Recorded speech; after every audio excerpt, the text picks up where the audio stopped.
Hi everybody. Today I'm going to tell you about the time that I got taught a very important lesson by a thankfully very patient Labrador.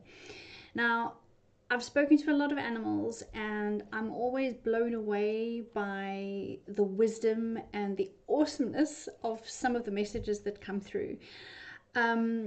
But the danger is that you fall into the trap of thinking that it's going to be like that all the time, and only when those amazing things happen is it a mind-blowing reading. So I sat down with this beautiful Labrador. She was an elderly girl, and we chatted about all the questions that her mum had wanted me to ask. And when we were ending off, as you know, I always give the animal a chance to have it say at the end of the conversation. And she just stated very, very fully and very presently that she absolutely loved her companion. And that was, the most important thing in her life. And I sat there and I was like, yeah, okay. Because I'm still waiting for something which I found mind-blowing. And she kind of just paused and let me just sit there squirming.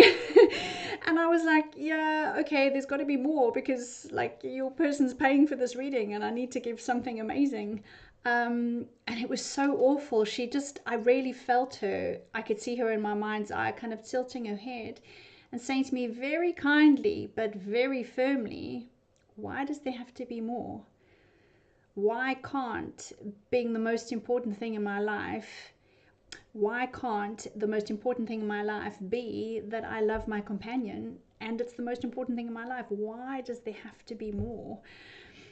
And it was so awkward, because I felt like I was belittling the most important thing in her life, and she had a point. And I felt embarrassed. I hadn't really been openly chastised, but I could sense from her and the amount that I was squirming in my seat that she was satisfied that I felt embarrassed enough to have learned my lesson.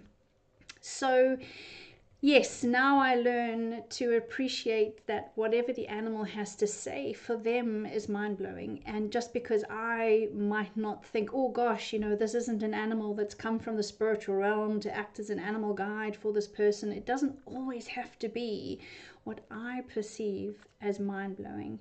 Their current situation might be the absolute epitome of perfection for them, and I learned in that moment to appreciate that. So there you go, how to be taught a lesson from a Labrador. So let's be grateful that Labradors are gentle and patient. See you in the next video. Bye for now.